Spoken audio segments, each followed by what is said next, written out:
Welcome to BIV Today. I'm reporter Tyler Orton.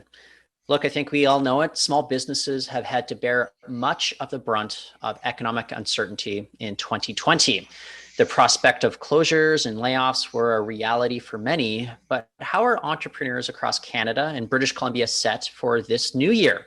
The Business Development Bank of Canada has new research out that's examining the outlook for 2021. And with us to take a closer look, it is Pierre Cleroux. He is BDC's chief economist. Pierre, thank you so much for joining us on the show. You're a regular guest here on BIV Today, so I appreciate your time.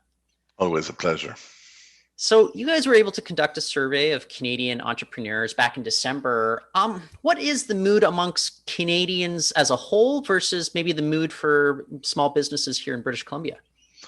Actually, the mood is much better. It's we do an investment intention survey every quarter.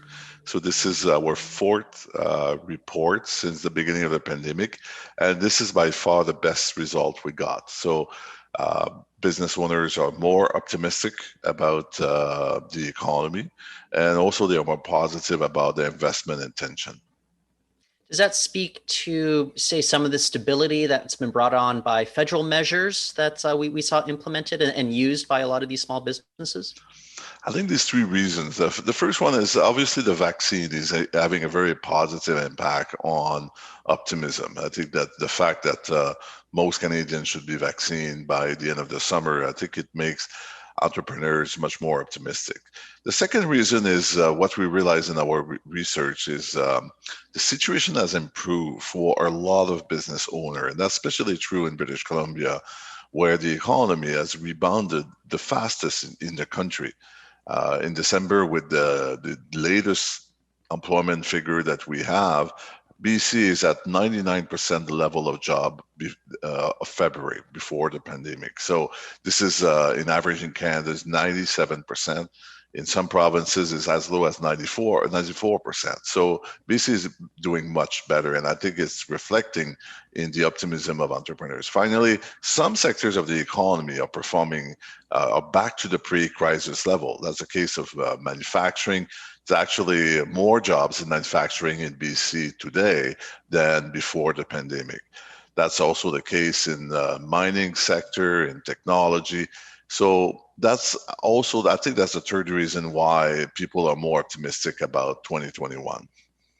Well, I'm curious then with regards to hiring expectations moving forward. You kind of took a look at the job numbers there and how we've been able to recover quite swiftly, but are small businesses, are they intent on hiring, or is that going to be more difficult than, say, medium or large corporations across the province?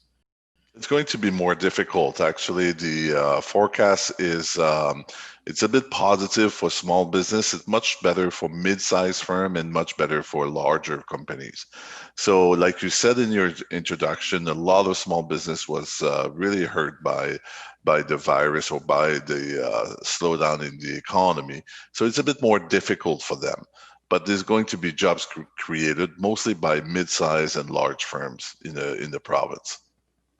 So I'm curious then, just what is the overall business confidence of small businesses here in British Columbia? Well, they are more confident about the economy. They're also much more confident about their own business. So that's the reason why business investment it's moving up. It's not back to normal, I would say, but that's much better than what it was in 2020. So we're going to see a bit more investment from BC businesses, especially in technology. That's the number one place where businesses want to invest is technology. And that's really a new momentum in terms of investing in technology. Businesses want to have increased their presence online. More and more consumers are buying online, so businesses want to increase their presence.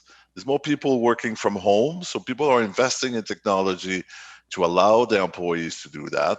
And also businesses are investing in technology to be more productive, to increase their efficiency, and to reduce their costs. Do you think that maybe a lot of the changes in e-commerce for small businesses that would have taken, I don't know, 3, 4, maybe 5 years, they all had to do it like within the matter of just a few months? I think you're perfectly right. The e-commerce is not new. This is not a new trend. But 2020, the pandemic has really accelerated this trend. So people are investing much more right now than they were planning to, just because they want to take benefit, they want to take advantage of this new trend.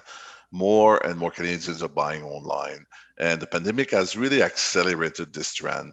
When we do research on with consumers, they tell us that they realize the benefits of buying online. For many Canadians, they were not buying online much, but because of the pandemic, they changed that, and now they say that after the pandemic, they will continue to buy online.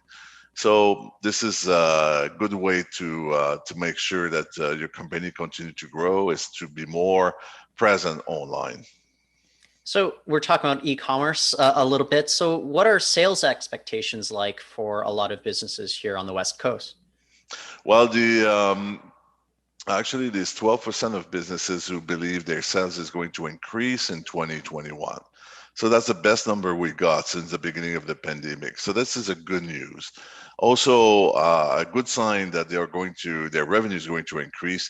Much more businesses believe that their cash flow situation is going to improve. So finally, a lot of businesses seems to have turned the corner of this pandemic. It's not over yet. As you know, we still have a large number of cases. We still have restrictions on some sectors, but overall, a lot of businesses have been improving over the last few months, and they see 2021 as in a much more positive way. I've heard this anecdotally. Maybe you can speak to it just through your own observations. But is it true that British Columbia per capita might have the most small businesses compared with all the other provinces? I just wonder if that might speak to some of the resiliency that we're seeing here in BC.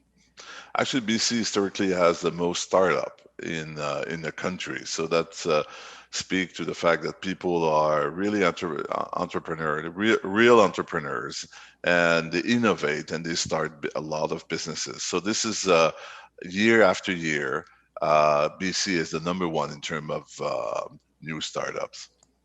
So, what challenges may lay ahead for a lot of businesses, not just in BC, but maybe Canada as a whole as well? Well, the number one risk to this positive outlook is COVID-19.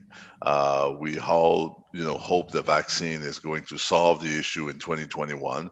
But if we have a delay, or let's say the vaccine doesn't work as well as we expect, so that's the biggest risk I think we are facing right now. If everything goes well and we are able to vaccine most people, the economy is going to really back on track. And then we'll have another challenge, the challenge we used to have, a shortage of labor, for example. It's already, it's about 50% of businesses who are saying they have difficulties to recruit people today.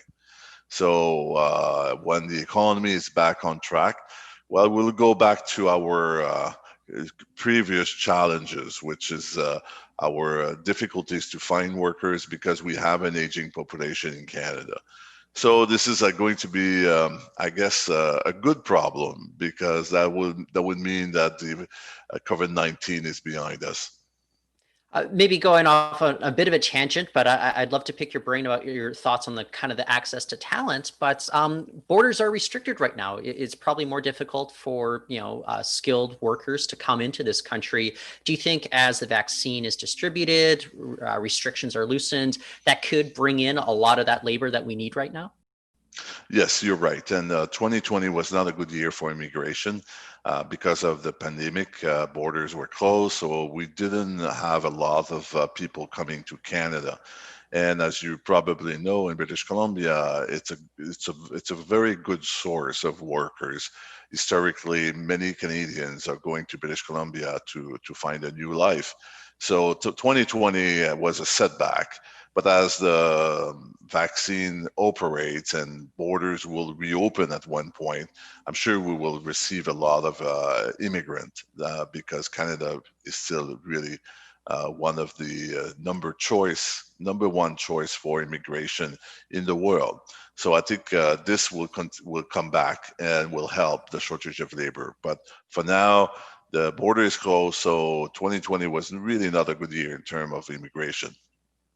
Do you have any sense of whether the election results down in the United States, there's some, I don't know, sentiment amongst Canadian businesses that maybe this is going to bring about new stability with regards to, say, trade relations, for example? What's your overall take on having a new administration come into the US?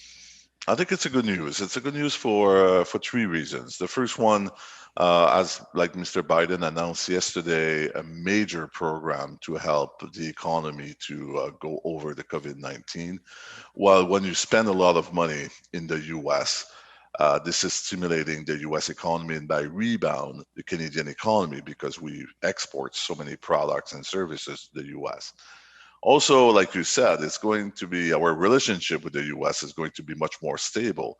As you remember, over the last 4 years, we had, tariff imposed, which were not necessary on the Canadian economy. So it's going to be much easier to negotiate with the new government. Doesn't mean that they're going to open freely the border, but it means that we're going to be much more stable and it will be easier to negotiate with them. Finally, Mr. Biden promised to increase business tax in the US. I don't know if he will probably do it. If he does that, well, this is going to help Canadian businesses because our level of competitiveness is going to increase. So that's the three reasons why I believe this new government, especially that they control now the Senate and the Congress, that they will be able to go through their agenda. I think it's a good news for Canadian businesses. Well, excellent. Pierre, I always have a blast just being able to pick your brain. I really appreciate your time today. Thank you so much for joining us on the show. Thank you. It's always a pleasure. Thank you. That's Pierre Cleroux. He is BDC's chief economist, and that is it for the show today. But we'll be back again soon. In the meantime, you can find more of our stories and more of our interviews at BIV.com. For now, I'm Tyler Orton, and thank you for listening.